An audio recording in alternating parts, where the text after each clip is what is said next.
Hello, everybody.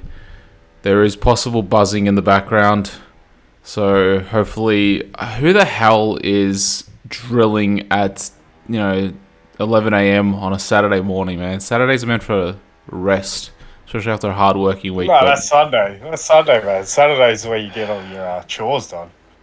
yeah, but like At drilling in a 11. bloody apartment complex. I hope I don't. Can you hear it? Nah. All right, if you can't hear it, maybe the audience can't hear it either, so that should hopefully be fine. But yeah, everyone, welcome to the football experience, uh, where we will be, I guess, mourning Well, the Premier it League title race. kind of feels like it, doesn't it? We'll definitely be explaining your grumpy mood. That's for sure. Look, I think now enough days have passed since We had since to then. take an extra day. You weren't quite ready yesterday to go to proceed. Well, I woke up. Yes, I got like 8 hours of sleep or whatever. But I woke up and like when you just, it must have been bad sleep though. But like that had nothing. But the game was on Wednesday. This is a Thursday night sleep going into Friday, and like I woke up and I was just like, my body just felt like, like just like as if it was just being squished and like I had like no energy. It took me like ages to like properly wake up. So I was like, nah, I'm not potting today. So I'll Talking mention. about night sleep, since you've since the game, it was going to be a segue to ask which what's given you more restless nights as an Arsenal supporter? Has it been the result that we just saw in the game that we just saw that we're going to touch on? Or was it the three games before that? What's the most haunting experience as an Arsenal fan right now? Look, You could put it all together because it's been the last four games, hasn't it? This has yeah. all been one run. See, you know how there's different levels of fan devotion. Like how there's people that are like little diehard fans and like that they cry and shit. Like I'm not. I'm my fanness of teams that I support.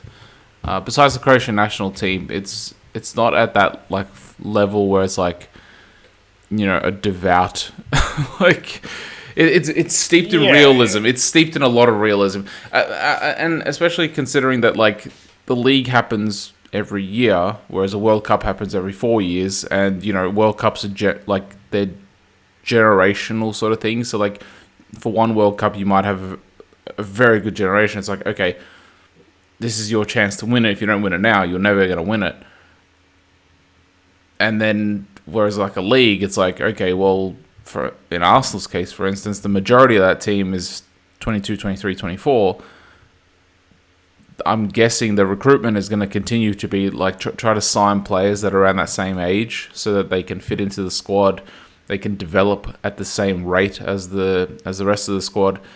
And it's like, okay, well, we'll be back in, well, we're in April now, May. We'll be back in 4 months' time for a new season, not in 4 years' time for a new World Cup. So even if things don't, and also considering the fact that at the start of the year, the expectation was never to be in a title challenge. It was to be locking in top three, like a third place or fourth place, like actually locking it in with like a couple of games remaining, which is what we've done. I'd say we've locked top two. I don't think United or Newcastle, unless something disastrous happens for the final 5 games. There's 15 points to play for because Arsenal are 33 games, I think. Really, we're already that deep into the I'm season. pretty sure they're on 33 games. Yeah, no, that sounds right. Well, Yeah, because City have two in hand, so they're on 31. yeah. So considering all that, I don't know. Like, I haven't really had restless nights when there's been, I guess, bad results. Like, there's been disappointing moments, obviously. Like obviously, expectations slightly change depending on how results go. Like, for instance, I think we talked about it last pod. West Ham, they were mounting last year a top four challenge. Everyone, and then it's like, okay, well, you signed. Didn't they sign? Didn't they spend like 150 mil in the summer? And then it's like, okay, they're fighting relegation for most of the season.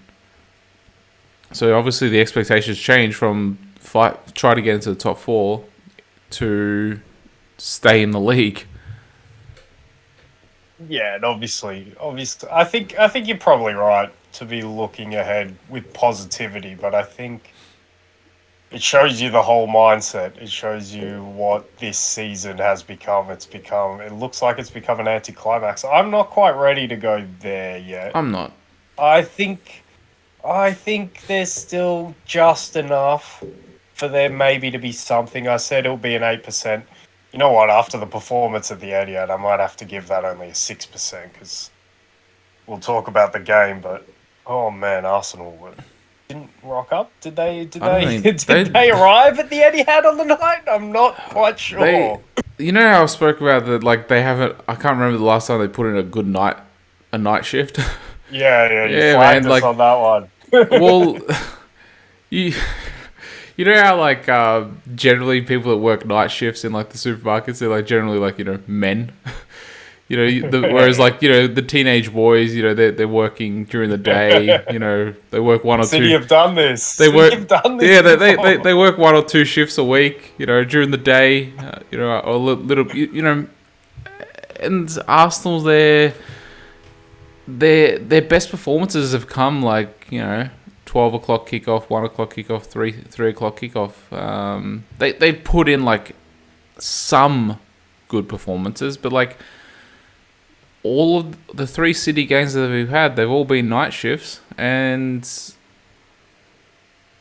yeah, like this last one, like that. I think that's the most disappointing thing about this one, like the fact that we did not show up at all. Like, and it's like, and it's pretty much a full strength squad, full strength 11 minus Saliba, and it's like, well, I know minus the Queen on the chessboard. but hang on, like having Saliba in the team does not mean that Erdegaard is trying to slot a pass in between 2 City players when there's half a meter gap between them, and it doesn't mean that you can't find Saka's feet.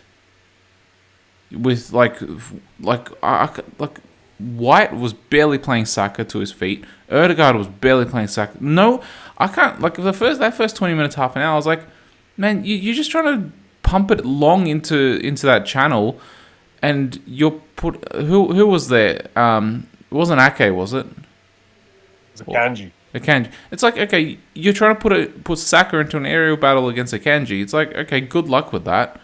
I was. What are you thinking? I must say, I was staggered by how little you were able to isolate Saka up against Akanji down that flank. But I must also say, it's more. I'd say that was more down to City's tactics, but also I was just about to say there's a flip side to that, and we must. I don't know who it's fair to mention first, but I'm going to go with him. We got to talk about Jack Grealish because the defensive job he did. Yeah. And this is something I always say about Saka. I think Saka's fantastic and his defensive work rate is outstanding. Well, Grealish out-Saka'd Saka in this game because he was a threat going forward, but he was always ready to double up if Saka got anywhere near the ball. And I thought Silva as well on the other side. Those wingers, the intensity and the work rate they are bringing City right now, as opposed to the middle of the season, is well, not revolutionizing, but it's revitalizing Manchester City back to what they were. Yeah, and with those two being able to run up and down all night like they did in this big game, they can fluidly transition their press from a 4-4-2 from a block into a 4-2-4, and they can press high.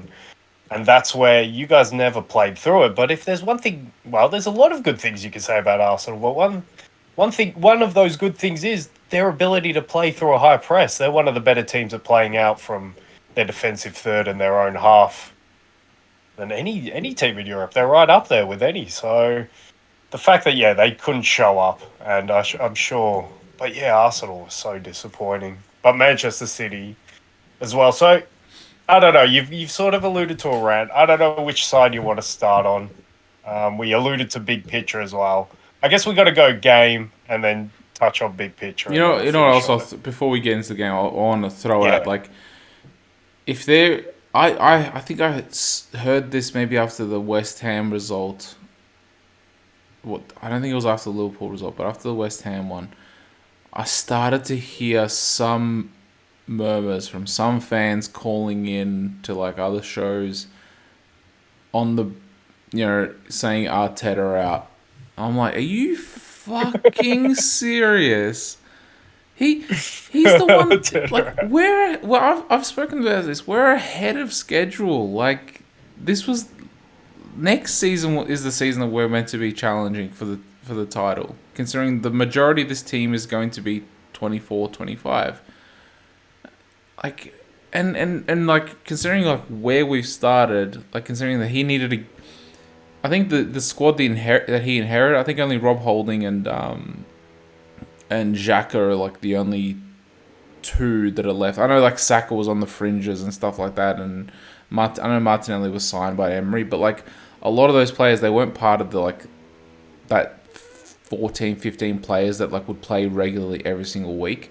So like he had to get rid of so many players and then obviously bring in new players. And it's like that takes time. Like it's not done in half a season or a season or whatever. And like and considering the season that we've had, you just like okay, like we're faltering, but like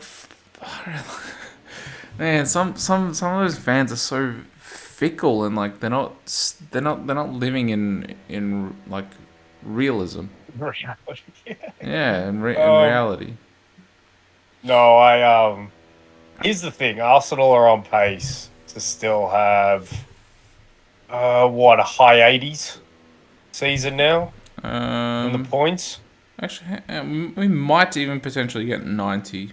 One sec. Yeah, so if they run the slate, do they get up to 90? Let me just see. Yeah, we can get to 90 exactly. Pre-Pep, that total is enough to win the season. Almost any season except for like a peak Jose Mourinho season. I don't think any Ferguson team ever got into the 90s, which is Surely mind blowing. one of those like those three Maybe peat, one of those. And yeah, I always one say of the the three Ferguson's peats. great. Yeah, Ferguson's greatest achiever was those three peat teams.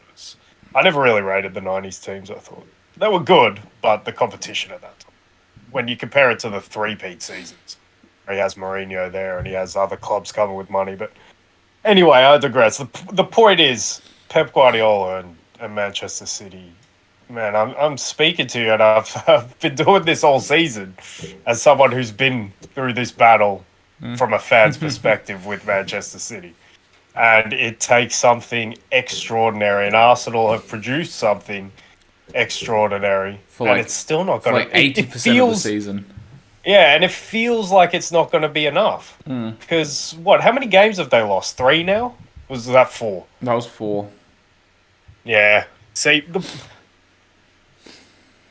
I'm not going to compare the Liverpool and Arsenal teams. I think the Liverpool teams have given City a sterner test. But having said that, this Liverpool are test ahead is of the curve. I'd say this is like, yeah, Liverpool were definitely ahead of it in terms of that. Because like, what you guys went, was it 2 seasons that you went with like losing one game and you still didn't win the title? yeah, it Or was was it that once? that season in 18-19 we only lost once, and last season we only lost twice. So Yeah, not win a title with that kind of record is staggering, and I'm going to find it just as staggering as long as Arsenal don't capitulate, like you say. yeah. That Manchester City were able to do it again. Again, man. How does you remotivate this team? This team looked dead in the water in the middle part of the season, and now they're everyone's hottest team. They look like the best team in Europe, even though I still think there's little deficiencies. But if we start talking about the game, I've got to say it. What do you think I love most about what Manchester City did in this game? What they exploited holding, especially her Uh, first goal. That's a good call. I've all right. We'll start on that. We'll give the next player in line some credit. I thought this was Erling Haaland's best performance in a while. for Manchester City because he finally had some hold-up play in this Yeah. game, right where they needed it most. On the biggest stage in the league, he comes up with a new dimension to his game, one that we've been calling for a while, and it's Steve staggering to say because he's just broken the 38 game scoring record in the Premier League. So, God knows how many he'll finish on. It's just crazy. But we're still calling for a part of his game to be rectified. And then on the biggest stage, he comes up. The hold-up play, he's not going to do that to Saliba, and that's the point on the flip side. But he is able to do it to Holding. And then the touch is lovely, the cushion, and then the pass to De Bruyne, and De Bruyne does the rest.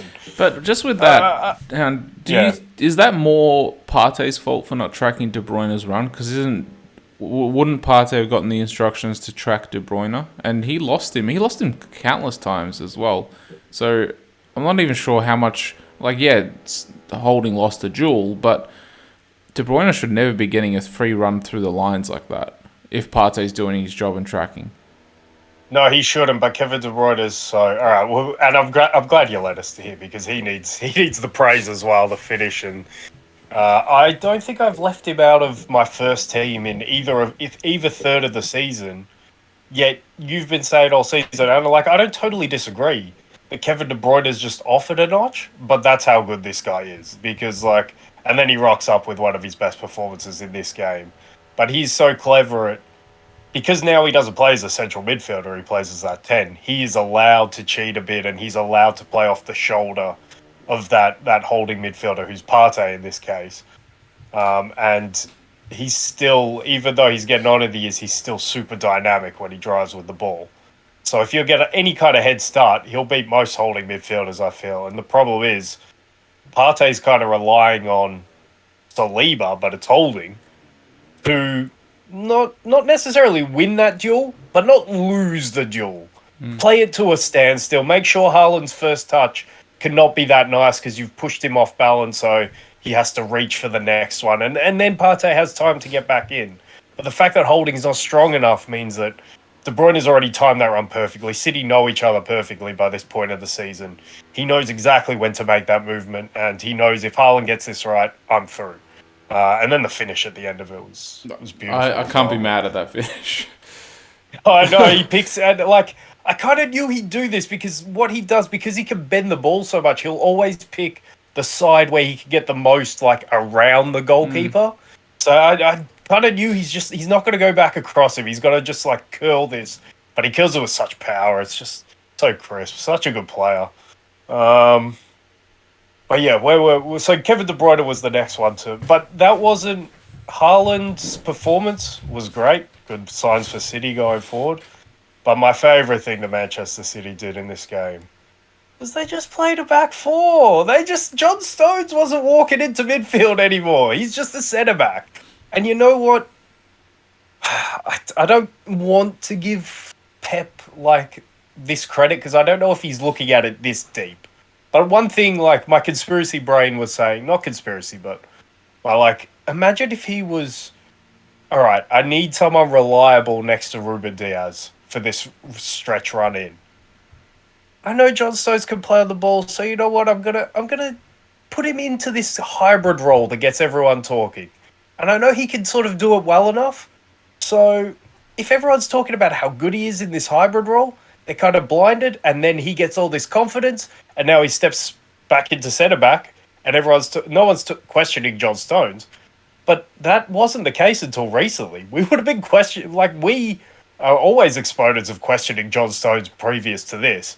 But now that he's got all this good PR behind him and all this confidence that he's playing with, it's a very good sign for England going forward for the Euros. But if he can continue this form, then he'll start pushing his way into maybe my number one list, which is, I always say there's a number one and there's a number two in a centre-back partnership. But if you could be a club that can have two number ones back there, and John Stones can be that important, and then obviously Ruben Diaz, I've always waxed lyrical about him. So, I don't know, maybe that's too much credit, but I'm just thinking, man, John Stones, I just think he's reliable now. And now there's no holes in that City defence except for the wide areas, and that brings me on to the other point. Kyle Walker was playing, And I have a feeling Kyle Walker's going to be massive down this stretch. Because let's not forget who they have in the Champions League semi-finals. And they're going to have to deal with Vinny. And Kyle Walker's definitely the best one to deal with Vinny. So if he comes back and he looks reliable, and he wasn't really tested, but anything he had to do in this game was good. So if he could go forward with that confidence as well, City might have a weakness at left back, and that again is why we're so disappointed why Arsenal couldn't expose it. But the rest of it looks very, very strong, and I like that it's just a back four. There's no weakness. They've taken out a weakness that they created by that. For me personally, I know some people might like that, but I don't love it. Yeah, I gotta say this was like, it's frustrating. It was so frustrating watching because I was like, man, this is like, it almost looked like every single one of their players was just on it, and considering that there's probably like a month left of the season, we spoke about it. They are hitting, or they've hit form at the right time of the season. Whereas, anticlimactically, Arsenal have lost form. Like I'm just looking back. I'm just thinking, if Arsenal had have won the Liverpool game. If we're going on to the Arsenal side, can we just finish on the City side? All right, finish off. Because I was just looking something up. They did ultimately outpossess you 52-48, so it wasn't a repeat of the Emirates performance. Yeah. But it kind of was in the same blueprint, I feel. I think early in the first half, I think Arsenal were outpossessing them. Yeah, but it was useless possession. It definitely was, and that's what I wanted to flag, because City, well, not flag, but just point out. It has probably been said just in different ways, but I feel like I can concisely say it now. When was the last time a Pep Guardiola team was not built on possession of the football? Yeah, doesn't come to mind. I would say the closest would be that Centurion season. And for me, honestly, that's one of... If we're talking about a style of Pep team, that was probably my favourite style of Pep team. And I say that because I love what Bayern Munich did, but they weren't married to a style. Whereas that Centurion season, they did have a style, and they played it unbelievably. And what they did, they played with pressure, they played with counter-pressing, but they played with great force. It wasn't keeping possession of the ball. It was get it into Aguero and get runners off Aguero. De Bruyne making those runs. Keep width. Can we get the ball out wide, and then can we make those central midfielders, can they make an underlapping run on that winger? And they went forward so quickly, and they counter-attacked so well, and then when they were asked to possess, they could possess. But that was more of a possession team than this one. I think this one in the big game is resorting to... They're a pressing team. They're not a possession-based team. The press is their greatest weapon, and the counter press is their greatest weapon. And now, I said it last season. I liked from their team last season. I liked that they were getting crosses into the box, but obviously they didn't have Erling Haaland in the box last season. Now they can do that, which they are doing, and which I guess they were kind of doing at the start of the season, and that's why we sort of loved what they were doing footballing wise then. And they're getting back to that, I guess. Like I said, they're revitalizing, and now they're just playing off those.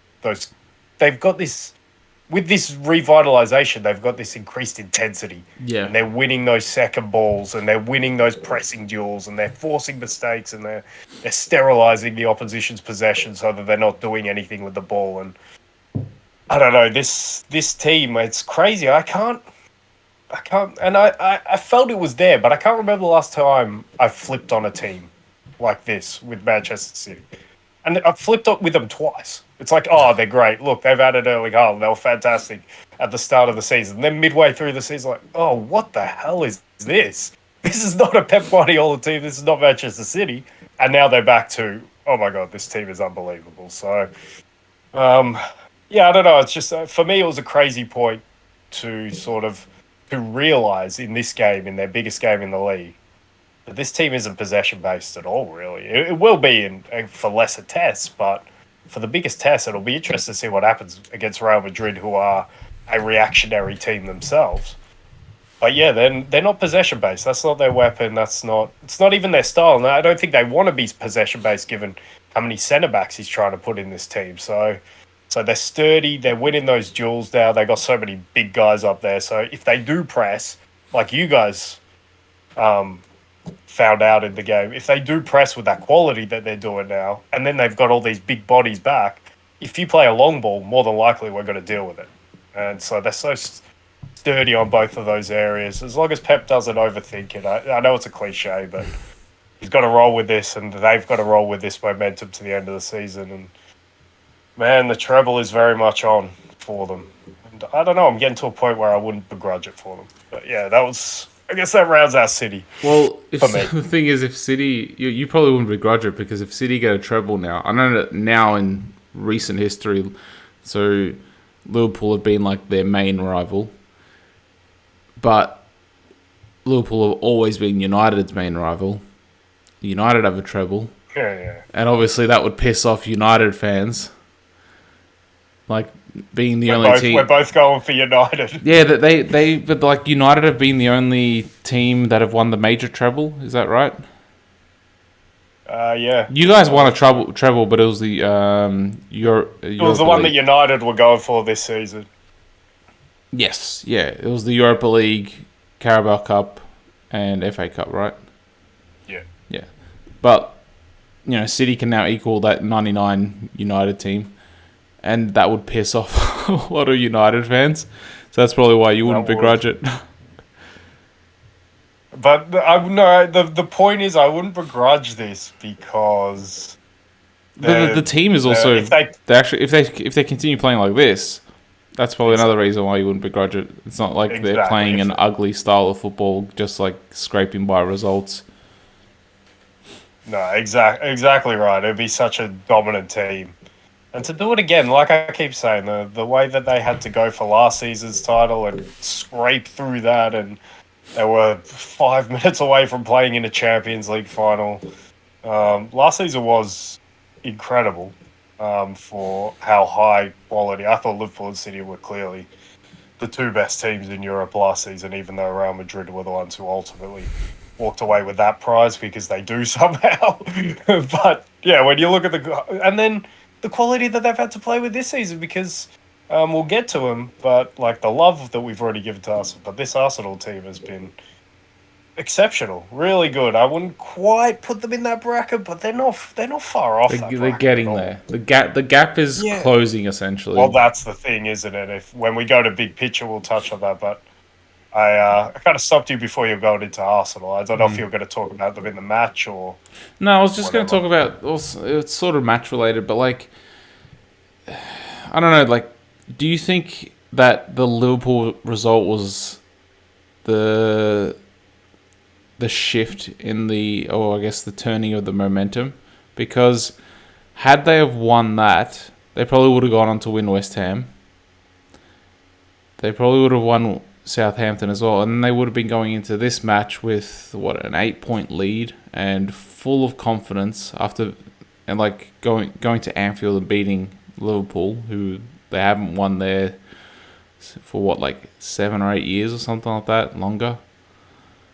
Wow. So, do you think that was actually the results that sparked, I guess, everything, the catalyst? I think I might be misquoting myself, but I think I said it at the time that I felt Anfield was the bigger game than the Etihad, and it was somewhat. I think you might have said that. Yeah, I didn't expect him to drop points the 2 games after that. To be fair, but I did think that the potential momentum that you could have generated from Anfield, like you say, the fact that you hadn't won there and you could be exercising some demons there, and really stating your intent to go on and win the league, and then not being able to hold on to it, obviously has had a knock-on effect. Having said that, they've probably played well enough in I wouldn't say the Anfield game, actually. You probably deserve to lose the Anfield game all in all after what happened second half and after the goal. But in the other two games, you did enough to beat West Ham and Southampton.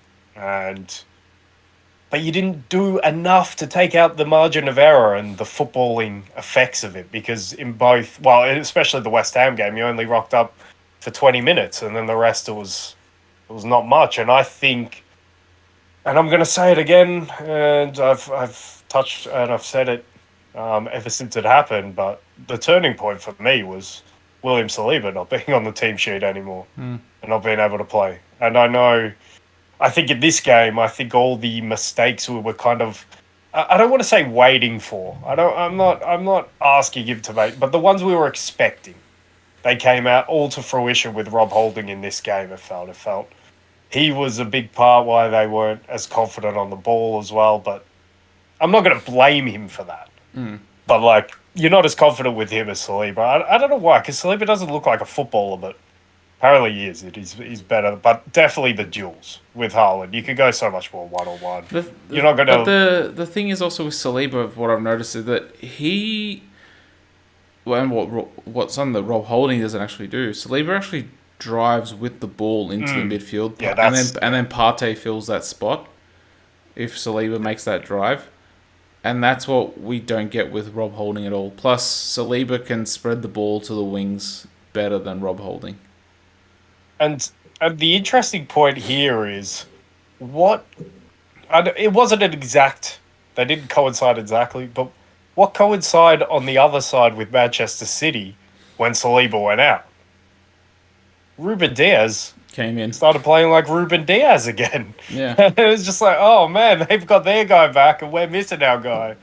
And I don't know, the more I talk out this theory, which I came up with on the last pod about these centre backs being so integral to the way these proactive teams want to play, it's just bearing out more and more for me. And to not have, for all intents and purposes now, maybe, I don't know, I keep saying Saka's their best player. I'll stick to Saka because attacking players are inherently the best players. But most important, maybe Saliba's Arsenal's most important player, and maybe we're seeing that right in front of our eyes with them not being able to sustain this title. You know what just came to mind, and this is like, Yeah. I don't know how much of Arsenal you watched in Arteta's first season. I think even in his second season, I think David Luiz was still playing for Arteta.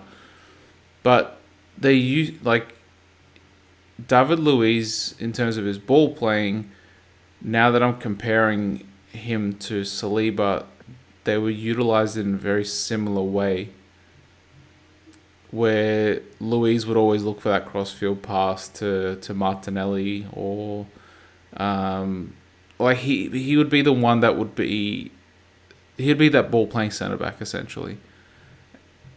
And yeah, we've essentially lost that, and it looks like that's maybe this needs to be looked at a little bit more, like from a tactical perspective, but it looks like that's probably a very integral way to how Arteta is trying to set up this team, and was trying to set it up back with originally with David Luiz, but obviously, difference in quality. But yeah, like, now that I'm looking back at it, there's some similarities there between the two, and when you take that important part out, if that's part of your build-up play, you not only are you losing such an important player off the ball, you're losing such an important player on the ball, but he flies under the radar in terms of, because he's a defender. Like, you're like, okay, it's a defender, like, you don't expect him to really have the ball, but if he's the one that's starting that build-up play and finding those passes that break the lines, or breaking the lines himself with those runs, then that's actually incredibly important. Yeah, the influence. And I think the greatest influence that any centre-back like that has on a team is giving the team confidence. And what I mean is give the team confidence to go and play and go and press and go and win those second balls, because, if we make one mistake, the further down the chain, we've got this guy, and he's ready to disrupt, he's ready to intercept, he's ready to win a physical duel, just because he's a supreme athlete. And It's not what football's all about, but I always favour players with athleticism because I know how hard from my playing days it is to play against guys who are quick, who are strong. It just becomes nigh on impossible, and yeah, having a guy like that who gives confidence that hey, he's going to Man, win his one-on-one dude, duels. Yeah, this is sort of on topic off though. I remember playing against this one guy back when I was 19. But he would have been like just like, university, like 21, 22. So he wasn't that much older than me. But dude, this, you know how like around that time when we finished high school, our generation started to like get into like bodybuilding and stuff like that and go into the gym. yeah. Dude, this guy was like just like built like an absolute brick house. Like he looked like he had veins on his veins, and like I remember him just like running up and down, and I'm just like, I was so glad I'm in the middle of the park, not on the wing, like, because he wasn't one of those like sort of nimble, tricky wingers where I'm just like, dude, he was just getting past people with like that train momentum, that train pace. Like it was like, this is fucking scary, and Yeah, well, luckily you might be able to just watch it from the middle of the park. I had to experience it when I was playing for Wangy Man. And there was one day we went to Whittlesea, and I just got absolutely owned by this guy. I think his name was Kojo. I had to come off at halftime. I told the coach I was sick. I'm like, man, sick of the shit. I was sick of him running, and we were playing 5-3-2. So we were wing backs, man, and I was bumming myself trying to deal with him and trying to put pressure on their left back. I'm like, nah, man, this is terrible. But He just got in behind me like 4 or 5 times. I was like, this is the worst experience. But I've the had thing on a is, football pitch. in juniors, like when you came up against a similar sort of player that was quick, it's like, okay, he only has like 4 or 5 runs in him, and then he's gonna have to take a rest. Dude, this guy was like, he could after the game, he probably could have run a bloody marathon. Like that's like it just looked like he was never out of puff, like never. It's so important. It's so important. That athleticism is, for me, being professional, and the reason why these guys should get paid as much as they do get paid, as long as they hold themselves to that standard. And you could definitely see that with Manchester City in particular. They don't strike you as all athletes, but they all run like crazy. All of those guys. Like, there's some players who are clearly athletes. Like Haaland. Like Haaland. Yeah. That's the big one. But Kevin De Bruyne never looks like an athlete, but it's like, well, this guy's still running as well. Dude, Haaland he just reminds me of like Ivan Drago from Rocky 4. Like he just looks like he was being built in a lab or something. Well, we haven't talked about like any of the game, but I think I don't know how much there is to talk about, because it's like one team No, didn't show up, and one team got all their tactics and yeah. everything correct, and they showed up.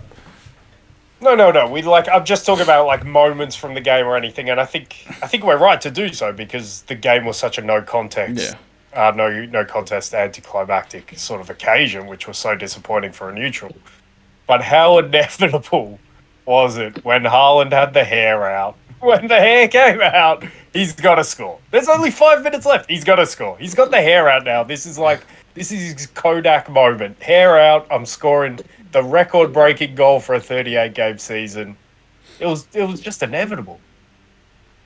Oh, man, that one must have rubbed a bit of salt in the wounds, but I don't know, man. Like the thing is though, I think Matthias said this. Like it's hard to hate on City because they do play, football that you want to you're happy to watch. It's not some like sitting 10 men behind the ball and trying to play on the counter or anything like that. Like it's good football, and that's probably the thing that's most infuriating about it, because it's like you want to hate on them, but it's hard to, because the way that we were, I guess, brought up in and like being coached as kids and everything like that, like playing sort of possession, trying to play attacking football and everything like that. They play that. yeah, I think this season that's changed somewhat, but the football isn't amazing for me, but It's it's not admirable. amazing. Yes, yeah. Yeah, and what's so admirable about it is the work rate. Somewhat even Pep's pragmatism. Like I say, they're not a possession based team. They're still proactive in what they do, but it's based on things. It's not based on the technical abilities of their players, although they have players with great technical ability, which helps. But it's just based on that work rate and that winning mentality, which they've instilled over all these years. And I know he takes a lot of inspiration off Michael Jordan, and I think you can see a lot of that inspiration rub off onto the team in terms of the maniacal manner and detail that they want to go into to make sure that they win, and they know now. I think Bernardo said it after the Champions League game. Where we can be more of a moments team. We don't need to dominate the game for all this time. We just need to know when the most important moments are and make sure we win that. And yeah, I think the winning aspect of their mentality is probably the most admirable. But there's some good. But yeah, the football point. It's not. It's definitely not their best footballing team. But yeah, to your point, it's admirable. And so big picture, I said 6% chance. It's not completely over. Well, hang on. Just Yeah. on TV here, when they did the sports segment, they did like a percentage chance of all the leagues. I think Napoli was like 100%, obviously. Yeah. I think PSG and Barca were both 99%. I think Barca might have even been 100%. Yeah, sure. As well. I think PSG was 99. City was 91%. So close to your prediction. Oh, so Arsenal 9% chance to win. I think Bundesliga Bayern was 60%. Was that before this? Well, one, that was or after last the night? Arsenal result. So Yeah. yeah, 'Cause, was there a game well, last night? we'll talk about that in a little bit because, like we did the pod last week, we had the Arsenal Southampton game. We did have a game from the Bundesliga. Wow, yeah. So it's not completely over, but it feels pretty over. I think. Yeah. I think our sentiment, is quite Especially that. considering we have I think we have Chelsea on Tuesday night at the Emirates, and then I think we have Newcastle next weekend at St James. Yeah. So considering those two games, maybe not necessarily the Chelsea game, but that Newcastle one. Maybe if we get 3 points from it, then maybe it's still alive, because I reckon that is our most difficult game that we have left.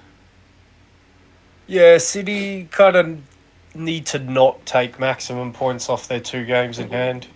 If that could You know happen, what? that would. But you know what Martin Keown said. He's like, well, like other teams are doing City favors. Like for instance, like Liverpool did City. Like, they're not like going out there. Oh, like we need to draw or win this game to help City. It's like, well, we need to obviously do it because we're competitors. But like, they're still second-handed. It's still helping City if you get a result against Arsenal.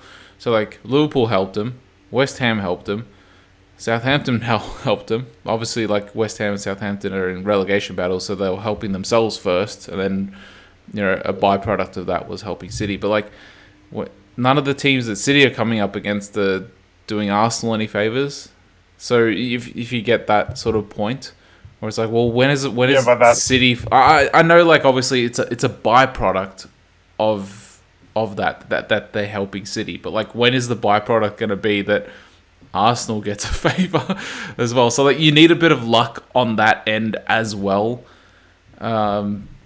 which at the moment now. Exactly at the moment towards the end of the season we're not getting that, and we need a little bit of that rub of the green. Especially now, considering that if they win every single game and we win every single game, it's a 4-point gap. Yeah, I think I brought this up last season with Real Madrid going for the Champions League, and I'm still torn. I think the answer, like with all complex questions, lies somewhere in between. But my question was, how much of Real Madrid doing this in the Champions League is their performance, and how much of it is the narrative that they've been able to create around themselves with what they're doing? And for me, it's 50-50, because teams sort of, and they knew, Real Madrid last season knew that they always have some miracle in them on their way to the final. So they never had to panic. It's just like something good is going to happen for us at the Bernabeu. If we're in trouble, something good will happen for us.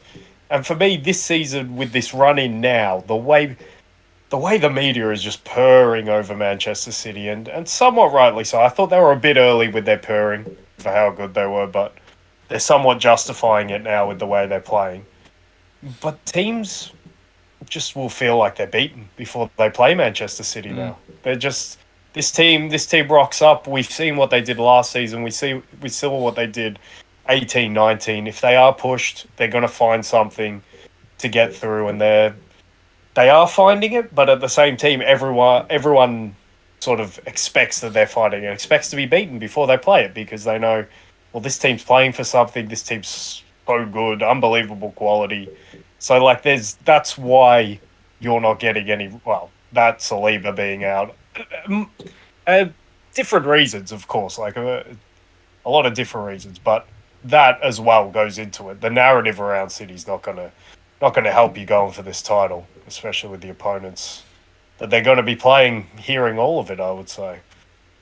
Yeah, I think out of all their games, I think the only two games that, considering Chelsea's shit form, the only two games that I expect them to maybe drop points in is Brentford away, and I think Brighton is away as well. Those are the only two games where I'm like, okay, maybe they can draw against them.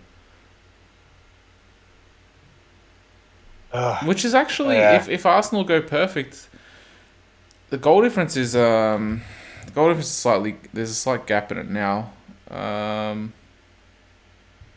But I think the goals for is only four goals difference. Goal difference now is 13 goals. So we need a third favour, essentially. I don't know. We'll see. We'll see, exactly. That's all. But it is Like, okay, well, here's the thing. If Arsenal beat Newcastle, this is assuming that we beat Chelsea midweek. If Arsenal beat Newcastle, there's still a chance. If we draw or lose to Newcastle, it's 100% over for me. No, you have to run the slate. You have to win every game. There's no question. It's 100% over if they can't win at Newcastle. Yeah, and I think this result and how this has panned out over the last 4 games for Arsenal and how it feels inevitable now. And for what you were telling me as well, before we went on the pod, in terms of if not even wanted to watch a Manchester United game, it just feels like the Champions League quarterfinals as well. Like, everything lately has been very anticlimactic, and I'm curious, like, what are you actually... Is there anything you're looking forward to for the rest of the season? Just the Champions League semi-finals? How much are you looking forward to that? Is it once Real and Manchester City play each other, how much would you be looking forward to the final? I don't know. Yeah. But yeah, like, the Bundesliga title race, does that interest you? I think... For me, it's still Serie A top 4 race, and we'll touch on that to finish the pod. But yeah, I don't know. What like after this has happened? What's left to look forward to for you in football this season? Just that semi-final, I presume. Pretty much City versus Real, and that's the thing. Would the Champions League final? I'm still gonna watch it, but would it excite me? Considering Napoli isn't going to be in it, not really, because. Yeah, like if Napoli were in it, I'm like, oh, this is really interesting. Even if, like, no offense to AC or Inter, but like Napoli are a lot better on the eye than both those teams, and that would have been a much more intriguing final. Similar to, was it 18-19? If it was Ajax versus Liverpool instead of Tottenham versus Liverpool, that would have been a much more intriguing final, considering the way that Ajax were playing that season. Even Ajax Barca would have been a good final as well. Yeah, I thought that Barca team was pretty good. Even Barca Tottenham, just not having 2 English clubs in the like that made man, that final was horrendous. Yeah, like I think Tottenham Barca I actually think would have been interesting as well. But like, so anything but any combination but 2 English clubs would have been interesting. But yeah, it's just there's like the top four race in England's done. I'd We say can't kid so. ourselves that it's not. Yeah. Um, top four race in Spain is closer to being done because Sociedad won this morning against Osasuna. We going on to And Caleb's European corner. well, I think we've hit all of Manchester City Yeah, we against spent Arsenal. almost an hour on it. Well, and rightly so. It was the biggest game, a domestic game of maybe any of the other domestic leagues. Yeah, I'd probably I'd say say so. so. Yeah. But yeah, Real Sociedad won this morning, and now they're I think 8 points clear, and they're chief champ. But the problem with that race is where's the quality? Like, am I loving watching any of those teams? Not really. Sociedad are probably the best out of them, but Villarreal are so up and down. They give themselves way too much hard work to do. But at least they won in the midweek against Espanyol. And oh my god, we failed to mention it. And looking back, I'm very happy that we failed to mention it.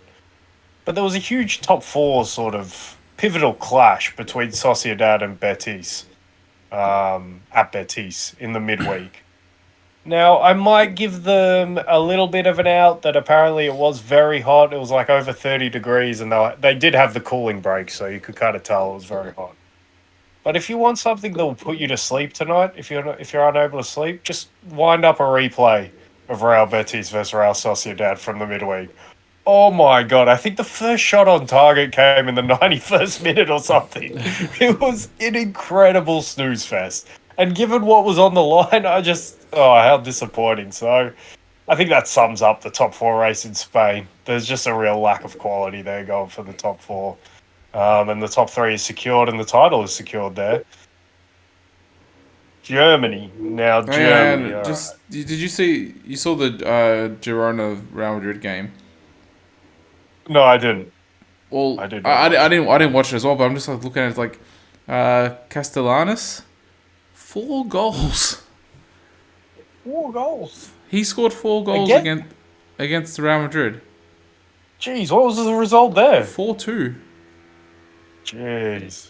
Yeah, maybe I need to wind back. I was too busy watching a pivotal top four clash that was putting me to sleep. Apparently. Yeah, maybe you need Oh my to. Well, god. like if on YouTube when you write in like La Liga, Yeah. You get the I like how highlights. they have those match highlights packages for like La Yeah. Liga, Liga, and they have it for all of them except for EPL. Yeah. Yeah. So wait, does that mean Atletico are second? Didn't Atletico lose against Barca? So that the They previous did, week. but they won in the midweek Nah, it's still against. 2 point difference. Real Madrid's on top.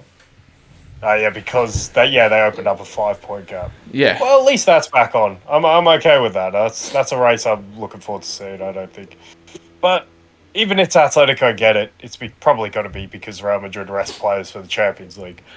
Um, France pretty much locked up. It'll be interesting. I am interested to see. Well, it's only 5 points, I guess, from Monaco to third place, but I don't know. Lodz just beat them on the week before, so I think they should be a good. But the second and third is an interesting battle in France because second means automatic qualification for the group stage, and third might still mean automatic qualification. I think it depends on who wins the Europa League. I think there's a list of teams, 3 or 4. If any of those teams win it, then third will get in automatically. But if not, they have to go through a tricky playoff process to get there. So that'll definitely, and I believe Marseille might play against Lens this weekend, or maybe they have each other in the running. So that is that at least is a game I'll be looking forward to I whenever think we that spoke happens. about that. They have next week, May Next 6th. week, okay. So Yeah. that's the last big game in France, really, that was probably going to mean anything. Now, the Bundesliga, something did happen this morning. And what else could happen in this title race? Oh, of course, Dortmund could go to Bochum and fail to win. Look, I'm not going to do my normal Dortmund thing because I thought they did enough to win this game. The problem is they still had to play Matt Hummels in this game, and he's a Section 8. He can't play. I love Matt Hummels, and I love his range of passing, but he can't defend, man. He looks like an old man out there, and he's just not functional. Yeah, like I said, I thought Dortmund played well enough. to win the game, but the old trick of bringing on Giorena and Mukuku late in the game, it didn't work this time, and it felt kind of like, so what was it last week? Is it just, what do we call it? The footballing gods and I guess the common sense gods. And this week, the footballing gods, or not this week, but this morning, the footballing gods won because Dortmund have been scraping by through Gio Reyna and Mukuku late goals in games that they haven't necessarily deserved to win or draw for a lot of this season. And this morning, it didn't happen. So maybe the footballer god said, you know, all of that good karma that you got earlier in the season, we're just taking a little bit of it back. And it's a really bad time for that to happen because it's back in Bayern's hands. And they have a game against a pretty woeful Hertha Berlin this weekend. So you'd expect them to win, but we expect Bayern to win every week, and they haven't been doing that recently. So, and I think there was reports. I didn't read it because it was just one of those crappy Give Me Sport articles. I think Tuchel lost his cool on the training ground midweek, and he broke a bit of equipment and stormed off the training pitch. And apparently, players are fighting amongst it's all over. It's all over for Tuchel. They're gonna need a new manager. I don't, man. If it keeps going like this, maybe. But you know. Here's the thing. I think I told this to Matthias. After the Arsenal City result, the turning point for City was when Pep threw all his players under the bus after that Tottenham win. After that 4-2 win, remember he had his rant. Yeah. And there's probably only him and Klopp are the only two managers in world football that can actually do that, and the club won't fire them. Where the manager is actually bigger than the team. Yeah, well, he didn't go full Antonio Conte. Antonio Conte threw the club under the bus by saying the club doesn't have a winning mentality as well. Yeah. Pep would never do that. No. But Pep and Klopp are the only two managers that are allowed to throw players under the bus, and they will still keep their jobs. Yeah, for sure. But Tuchel, he's only 2 months into the job. he's you know how whenever you'd get a job, you'd have like that 60-day probation period or 90-day or whatever. He's still in his probation period. He's doing this shit. So he could be out by the end of the season. I wouldn't be surprised if he's out. If that happens, that would shock me. But would it shock me? Because ever since they hired Tuchel, I've been flagging. You know what? It wasn't all Todd Bowley and ownership at Chelsea's fault of why that marriage broke down. It was Tuchel played a big part in that as well. He was becoming, I don't know, the performances on the pitch weren't good, and we always gave it the excuse of the club's in transition, and I think ultimately that is the major reason. But at the same time, they weren't playing well for the end of that season and the start of this season. And Tuchel was the one who couldn't make it work with Lukaku. He didn't want to make it work with the new owners. He was, well, I would say insubordinate, but from what we saw from Antonio Conte later in the season, I wouldn't throw that out willy-nilly when we know that there's that level of insubordinate out there, but he was borderline. He was having and there was the personal issues going on last season with, I think, his divorce. So when he came into this Bayern job, everyone's like, well, they got Thomas Tuchel. They got one of the best managers in the world. I'm not ready to say he's not one of the best managers in the world, but I want to see it. I haven't seen it for a long time. Like, it's been over a year. Until I see it again with my own two eyes, like, I'm not going to give you that reputation. So that's what coming back into this Bayern fold has done. Now, he might get the saving grace of this result this morning, and Bayern might run the slate and might go on to win the league. But I hope that doesn't happen, because I think it'd be kind of funny to watch Bayern Munich not get a singular trophy. If Bayern don't win, he's out.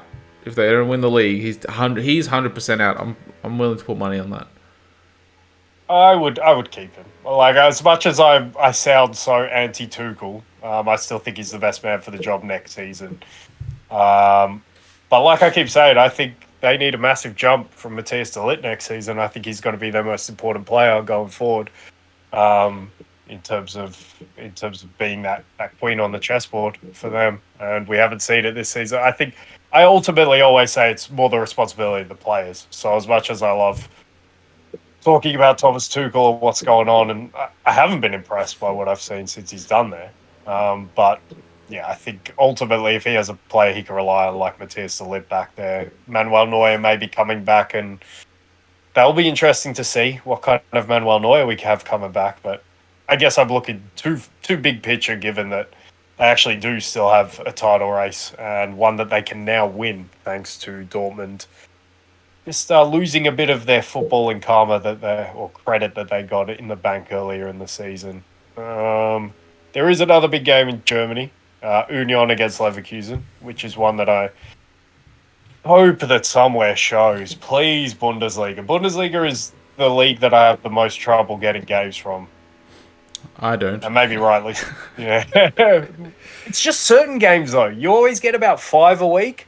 But for some reason, like, I hardly ever get Leipzig games. And Leverkusen Leipzig, I didn't get last week. I'm just like, what the hell is that? That's like one of the more important games. So them against Union. That's actually today. Nice. Yeah, so that's an important game to see. I hope Leverkusen win it because ultimately they can somewhat get themselves back into a top 4 race. But if Union win it, they're only 3 points behind Dortmund themselves now. So I think it's too far for them to get themselves back into the title race, but they're not that far out of it if they win this game. Yeah, they're actually not. Wow. That's maybe dreaming a bit, but hey, I'm here for it if they throw their hat in the ring. And who do Union have left? Because they have so Leverkusen. I think they have Freiburg as well. Augsburg, Freiburg, Hoffenheim, Werder. So I don't know. It's possible for them to pick up maximum points with their final 5 games. Will it be enough? And we'll see what Bayern start to do. Yeah. Oh, that'll be interesting if they just sneak it on the final day or something. Oh, interesting, that would be incredible. But wouldn't that be football karma? Considering Dortmund have been like, they've been they've had it in their hands and they've just like fucked it up multiple times. And then Bayern as well have had it in their hands. They fucked it up multiple times. And it's like, okay, and then the Steve Bradbury just comes out of nowhere and gets past them. Bradbury, that's what it would be. That's what it would be, yeah. That's so good. And I think it would be deserved because, like you say, I don't have a compelling case for Bayern or Dortmund winning the league, to be fair. Yeah, but I think the most interesting thing left, and it's like Serie A, if you want to give me credit for sort of bigging this up, that's fine. I did it unintentionally, but you know how the last couple of weeks I've been talking about the City of Rome won this week, or last week it was the City of Milan won this week. Well, by happenstance, this weekend we have Milan against Roma and Inter against Lazio. So we get direct games between the two cities that are pivotal to the top 4 race. And we get to see, will it be one city taking home all the points, or will we have it split? I'm fascinated to see what happens with this because these are 2 massive games for the top 4 in Italy, and I'm so happy it's worked out this way. Oh, but that Roma Milan one is even bigger because they're equal on points as well. Yeah. So what? Milan are in 5th? No, Milan are 4th on goal difference. Oh, okay. So Roma are 5th. So Lazio are still 5 points clear of Hang on. Inter. They have the same goal difference, but Roma have scored 43 goals. So they scored 8 goals less. So the goal difference is so it's actually goals for that's separating them, not goal difference. Wow. This is crazy. And Juve are obviously got put back into the mix with their 15 points given back. Do you reckon the other teams are going to appeal that? I don't know. The other teams around them. How far back are Atalanta? 52 Give us the points. picture. In fact, give us the picture, and then we'll work from there. So Napoli have wrapped up the league pretty much. Or can they wrap up the league officially this weekend? This weekend they can, yeah. So they're on They 78. need a bit of help, but they can. Lazio 61. So Juve 59. Milan 56. Roma 56. Inter 54. Atalanta 52.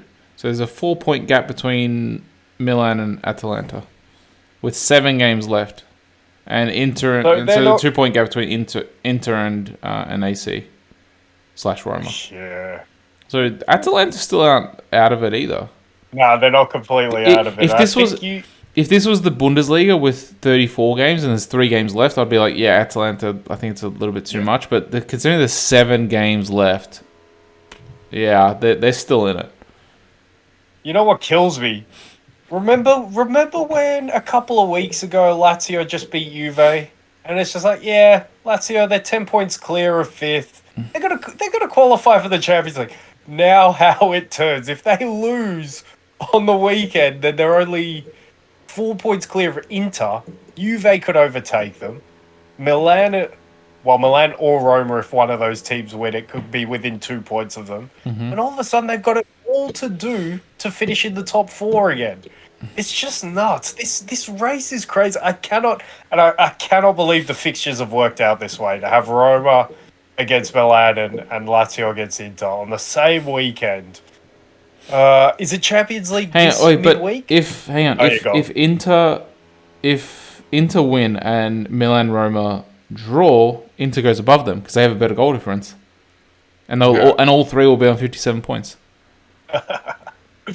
Oh man, there's so many permutations around these 2 games. It's crazy. I think if Lazio win, they'll really fancy themselves to bring it home. It will take some sort of choke. I'd say that they've pretty much locked it. Sort of like Newcastle, like if they beat, like when I called it, what was it, 2 weeks ago?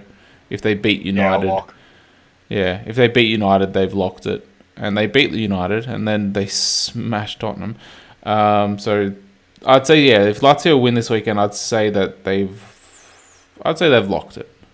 Hang on, let me just see their fixtures. While you're doing that, I'll say it will be a big win for them, given that they have to bounce back from that. They only have they only have AC to play out of a direct competitor. Well, that could be a huge game when we get to that as well. Yeah. But yeah, they're gonna need, because I think they've been so consistent this season. They've been so reliable given their defensive record. You don't want 1 to become 2, obviously. That goes without saying. So they've put a bit of pressure on themselves to at least not lose this game against Inter.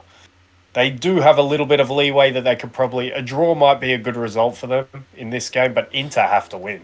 So Inter will be going for it. What is it, Champions League this midweek? Do you know? No, it's next week. Next midweek. Okay, so we can expect to see full strength lineups, which will be... I believe so. Let me just double check that. I'm pretty sure it's next midweek.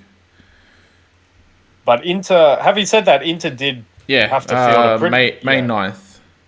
Right, great. So, having said that, Inter did have to field a pretty strong team to come through Juve in the Coppa Italia, I think, semi-finals. So, their cup runs continue. They're an unbelievable cup team, as we keep saying. Let's see if they can bring some of that form. Or if they could just big this up as a cup game for themselves and know that, look, if they don't win this game, especially if they lose, you've got to think top 4 will maybe be a bit too far for them, especially if Atalanta could overtake them this weekend as well. So, yeah, I think it's fair to say Inter are probably the most desperate of the 4 teams going into this one. I have a feeling Roma Milan could be very cagey, given that they're on the same amount of points. They're clinging on to that 4th spot, while Milan are.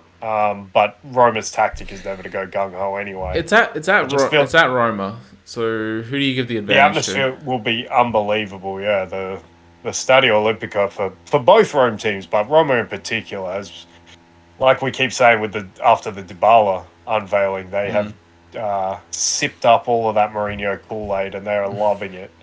And why not? I mean, into another European semi-final, a higher stakes one. They've got two avenues to try and finish Champions League as well, so they have to balance that. But yeah, these feel like, well, I'm not breaking ground. These are pivotal Oh, games yeah, for the top four. And just while we're yeah, sort of on Mourinho, did you see what he did with that I think it was a Dutch reporter? yeah, I gave him the Europa League or the Conference League The Conference League keychain. keychain, yeah. Yeah, After they beat of Feyenoord in course, the Europa League because they beat them in the Conference League final last year. Man, dramatically so. that guy has a memory you like you wouldn't believe, and he holds a grudge.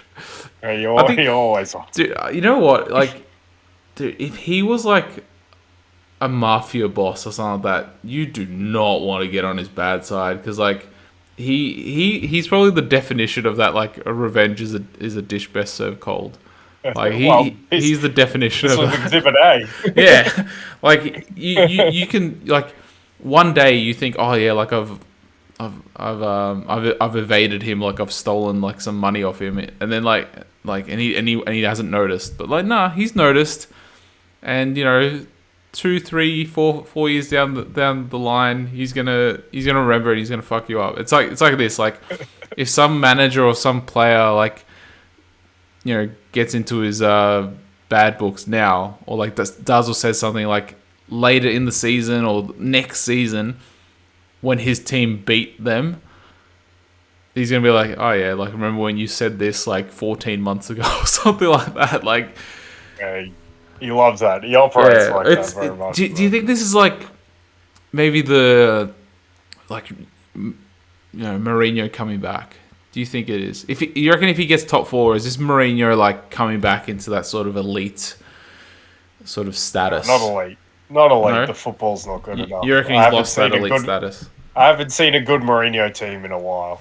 I gotta say, but he is, well, for entertainment, he's still elite. So that's all we care about. When's the last time you saw a good Mourinho team? Like, would it be Real Madrid, or would you have to go back all the way to Chelsea? Actually, no, Chelsea was after Real Madrid. The Eden Hazard one. Yeah, that was the last really good Mourinho team I've seen, for sure. That 14-15 team, and then that second season, sort of they capitulate. He loses his job. United, like, he did a reasonable job, but those teams were never good to watch. How much can you get out of United and Tottenham? He started off pretty well. Like, he was getting the most out of Kane and Son. Well, yeah, what good managers I think have always done, well, what those big name managers have done in terms of Conte and Mourinho, they always got a tune out of Son and Kane, and that's if you can get those two pairing, your team's going to look half decent anyway, like just by default. So, but yeah, and an elite Mourinho team there, not since that 14-15 Chelsea. Well, team. what if they win the Europa League and finish fourth? It's a great season, but this Roma team is trash to watch. It's terrible to watch, man. Especially because they rely on Paulo Dybala to look nice to watch, and he's just not reliable because he's always injured. Is he going to be injured for this game? Well, I thought he'd be injured for the Europa League second leg, but he came on late to score the goal. So with Paulo Dybala, it's just like we'll see. We'll see on the day. See if he's in the team. It'll be a great achievement for them as well, given Tammy Abraham's not been in form all season. But yeah, they're not a fun watch. But they're having a remarkable season. And the fans are fully behind it, like I said. So entertainment, box office Mourinho might be back. I'll give you that. Yeah. Maybe not elite manager Mourinho, but box office. Yeah.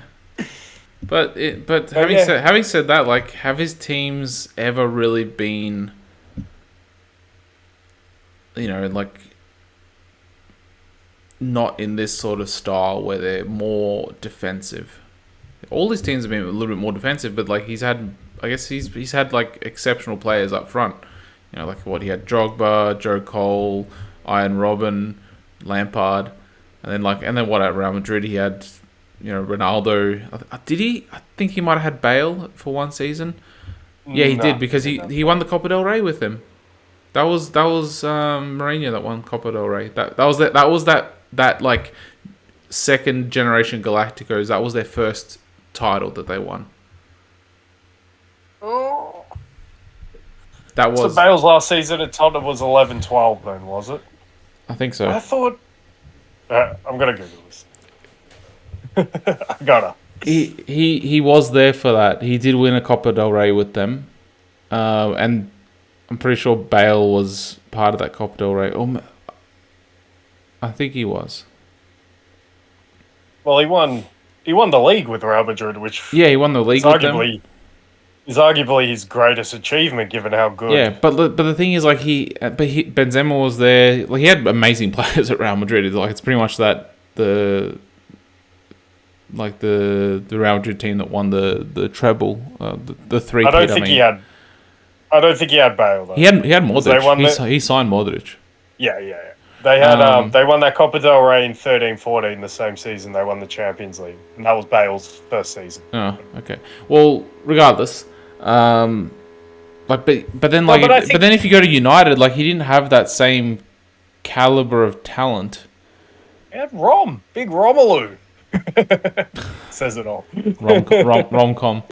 Hey, well, on the Inter Lazio, he's been playing well in recent weeks, so I'll be interested to see if he starts off with Lautaro or if he goes with Xhaka. But I actually think definitely that Real Madrid team for what they had to accomplish to win that league. I think they scored over 100 goals that season, and I think so, yeah, and got over 100 points or got 100 points on the nose.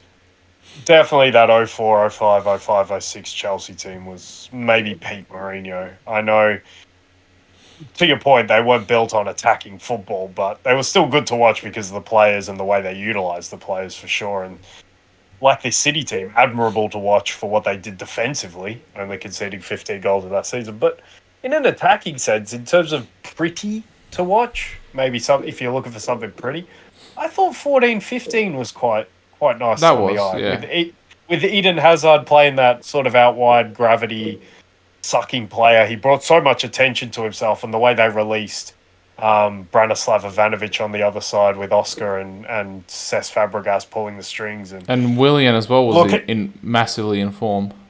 Yeah, he was playing well as well. And look, wasn't that trio with like Hazard, Willian, and Oscar, like they were always combining. Yeah, that trio? just working behind, and this is where I contradict my own point about pretty.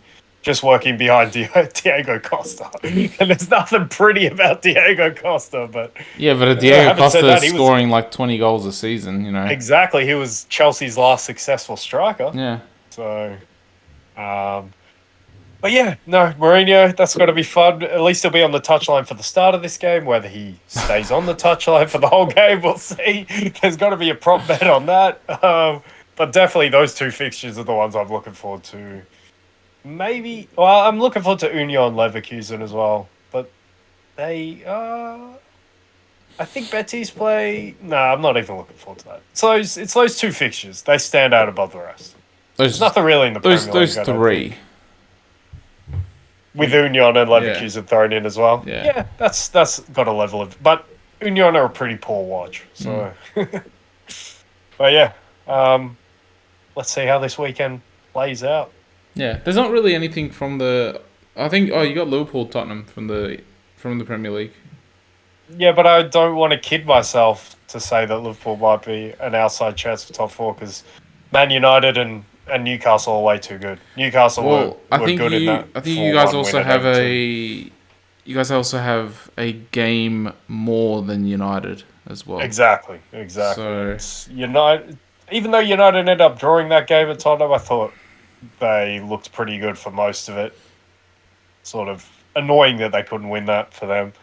And Newcastle just keep rolling. They're scoring for fun at the moment. So they're clearly the third and fourth best teams in England. Is Everton going down? I hope not, honestly. Like, I know I'm a Liverpool fan, but I think it's always better if you have two Premier League teams in the one city. Oh, man. Newcastle can do that to anyone, but it's worrying that they went to Goodison and did it. I thought Everton were all right in the match, but you could tell they had no cutting edge. Newcastle managed the match really well. So if I could say one thing, Newcastle gave them the respect of at least having to manage the match and sort of time waste and not let the Goodison crowd really get into it. That's another thing that's very admirable about a team that shouldn't be this experienced in Newcastle, but they feel like they've been here and done that in terms of finishing top four. But yeah, at least they had to pay them that respect. But still, you lost 4-1. Could never really get up and about for a home game at Goodison.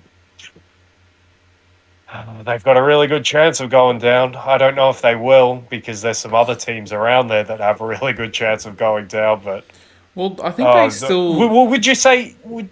Hang on, let me just see Does it feel like who they need to face. Does it feel like they're closer to relegation at this point of this season or last season? Oh yeah, Yeah. 100%. That's worrying because they were pretty close last season. They got out of relegation with like 5 games left, I think, last season. When the Goodison crowd started to turn up. Why won't it load more matches? Damn it! It's only what? Everton. Okay, hang on. They have Leicester, who's like a direct rival for relegation. Yeah. They have Brighton. They have City. They have Wolves, who have gotten out of relegation, and they have Bournemouth. I think Bournemouth are one of the direct rivals as well. So, those last fixtures for them. Oh, Bournemouth looks like they've gotten out of relegation as well. They're on 36 points. Yeah, dude, it is not good. I think they're going down. Like with the games they have left, I think they're going down. I don't know where they can get like 3 points from with those games. Maybe they can't get it from those. Maybe Leicester, but I think that's at Leicester as well. So it's it's at I think they could win any of those games. I don't know if they'll win enough of those games. You reckon they can beat Brighton at Brighton, and you reckon they can beat City even at Goodison? Forest just beat Brighton 3-1, and they've been struggling themselves. So. Yeah, I don't know. Maybe Brighton are running out of steam a little bit. Wolves at Molineux. They can win that game, especially if Wolves feel safe. Yeah, they can possibly get 3 points there. And Bournemouth, I think that it will come down to that last game of the season. Bournemouth can win and lose any game. Yeah, like honestly, their floor and ceiling is so different. I have a feeling that last game of the season will be like, okay, if we win this, we save ourselves. If we don't, we're out. Or we're down. So there is. It's not something I'm looking forward to watching, but there is some intrigue. Definitely a lot of intrigue around who's going down, especially with a club as big as Everton. Well, not even lingering, just right there. They are going down as we speak. Yeah.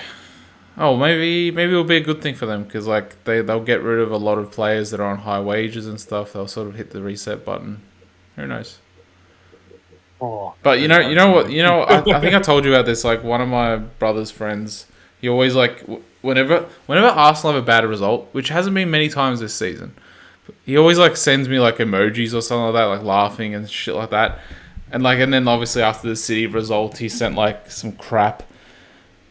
But like this season, like my response has always been like, so how's it? I think the last thing I said to him was, "Do they even show the championship in Australia?" So like, yeah, and then after the Everton Newcastle result, I said like I just copied his message with the emojis and I sent it back to him. Yeah. So yeah, like I don't the people that get pleasure out of other teams losing, like that people that you support, like they're just cunts. So like I'm just giving it back to him. I don't start that shit, but I'm more than happy to give it back to him. Oh yeah, if you didn't start it, I definitely didn't. So yeah, you're totally within your rights to carry it on. Yeah, I think it all started like 3 or 4 years ago when I think Everton might have like beaten Arsenal or drawn with Arsenal, like back when like Ancelotti was there or something like that, or like when they were like mid-table, like sort of almost challenging for top 4 or top 6. And then it started around there, and then it's just got continued, but it's continued on his behalf, and so Arsenal's been on an upward trajectory, Everton's just been down. It's like, well, okay, like I'm more than happy to play this game. Yeah, I remember talking to our friend Stefan at the start of this season, and I must admit, when we were younger, we did watch the incredible climax to the 2011-2012 Premier League season. And we did celebrate that quite hard in front of him when United were denied that title. But you know what? But that's because Arsenal had a rivalry in the early 2000s, late 90s, early 2000s with a pretty hard rivalry between Wenger and Ferguson, and then obviously Liverpool had their massive rivalry with United as well. It's well, why would we want United to win? It was definitely partly because of that. It was also, in our defense, it was still the most incredible moment in league football I've ever seen. Yeah. To the 2 goals in stoppage time and to find them when the whole stadium thought that they were losing the title is just unbelievable. But I was talking to him before the start of the season, and I didn't want to rub anything in because remember, at the start of the season, Liverpool were the second best team in the Premier League. They were going to be challenging again. They were going to be one of the best teams in Europe. Everything's good. And United were a shitstorm after last season, and they came out with the first 2 games that were terrible. But I never wanted to rub it in. I said, you know what? I didn't think it would be this season. Let me preface this by saying I did not think it would turn this much this season. But I always maintained, I'm not going to laugh because you know what, the shoe's going to be on the other foot soon enough because that's just how football works. Unless maybe you have Pep Guardiola and Manchester City resources. Maybe it doesn't work in that case. I'll be interested to see what happens in coming years. But yeah, in terms of, especially maybe a little bit below that level,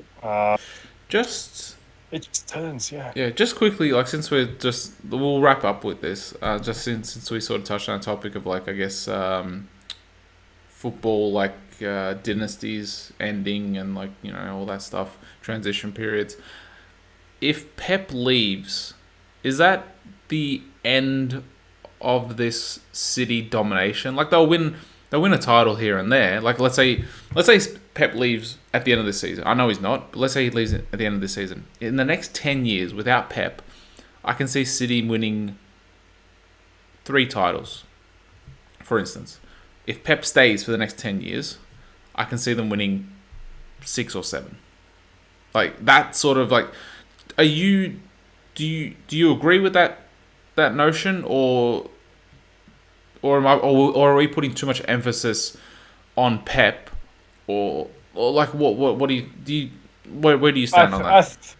I think that's a pretty fair statement given the body of work that we've seen. So do you think once Pep leaves, City is definitely not going to be this dominant anymore, even though they have all the money to get anyone they want? I can't say definitely. It depends, obviously, who the successor is and whether they resonate with the club and whether they can keep attracting the right talent, keep operating smartly. Maybe the owners lose interest in football. I don't know. There's a lot that goes into that.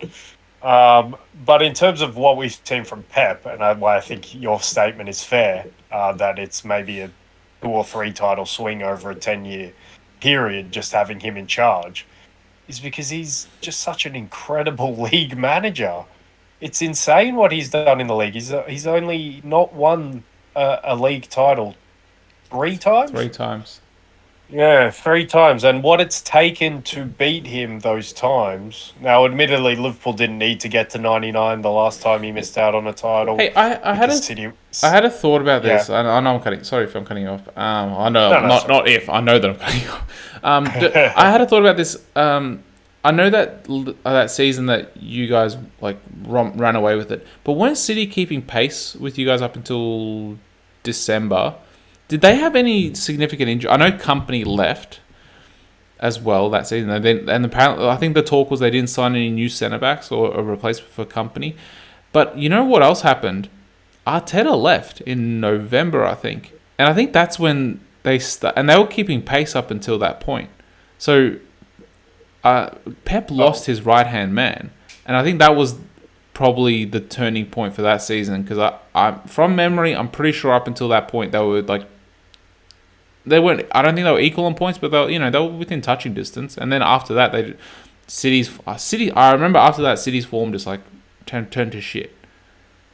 Wow, look, I think there might be something in that, but the fact is, I believe that season Liverpool won 26 of their first 27 games. I know that, And yeah. that's a near impossible But pace to keep up with. City were definitely keeping pace They were there for a bit, but up until I like remember Christmas, I that was think. just well. Let's not forget. Remember that next season where we scraped through into the top into third position.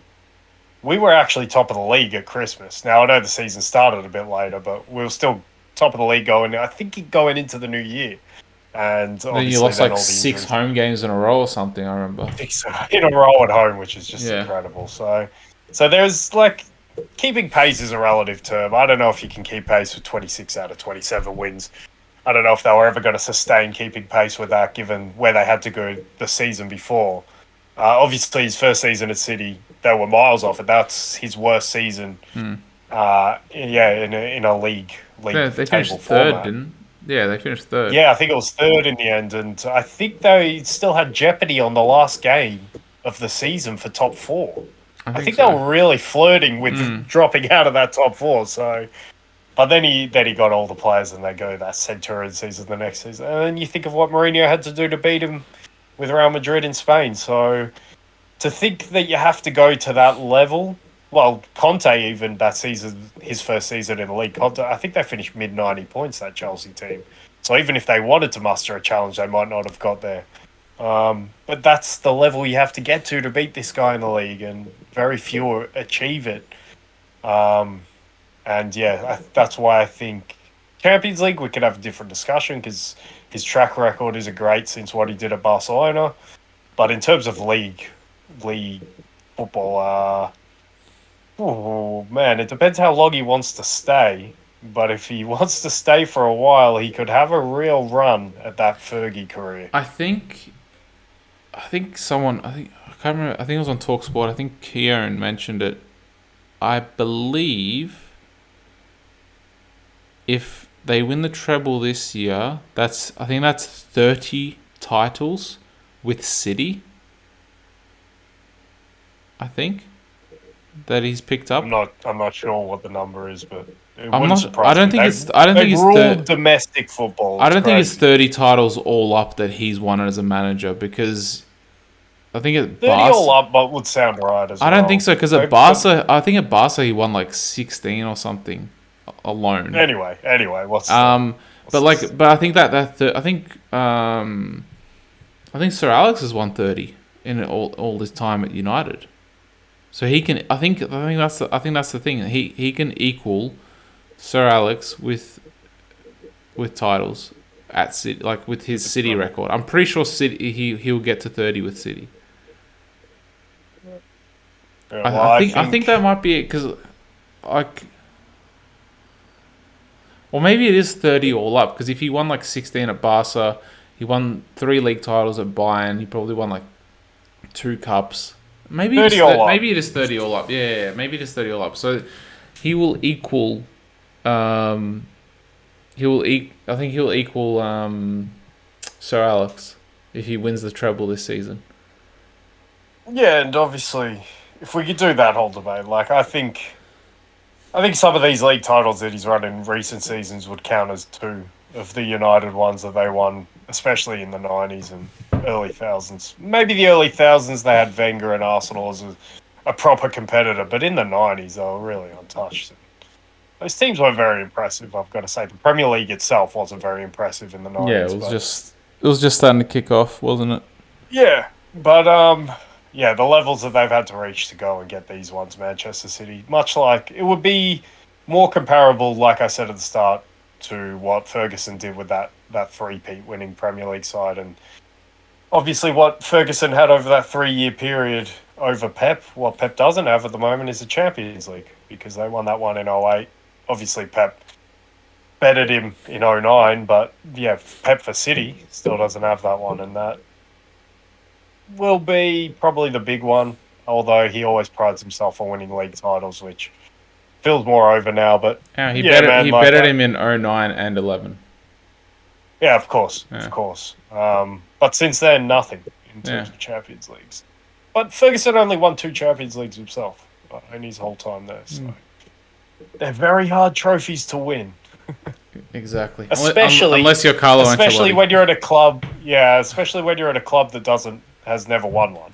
Yeah. So to come over the hump with Manchester City will be quite something as well. Unless you're Carlo Ancelotti or Zinedine Zidane. I was like, damn, man. He just walked into the job and picked up a three-peat of Champions League. And then He's the blessed one. He's so blessed. Did he make the semis or the quarters that year that Chelsea won it? Because he came back that season.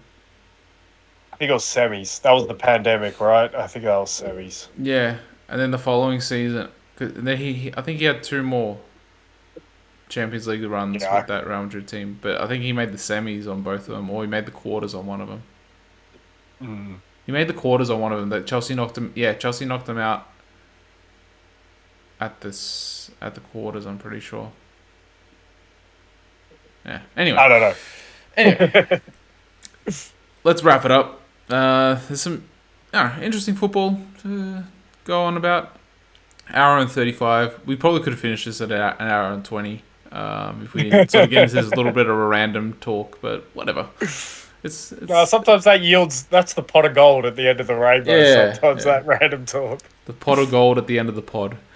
But yeah, to everyone listening, like, subscribe, all that stuff, and we'll be back early next week to see where we're at in terms of the leagues. See if there's any conclusions in terms of these permutations. But yeah, to anyone listening, anyone or everyone. There we go. Thanks for coming, and bye for now.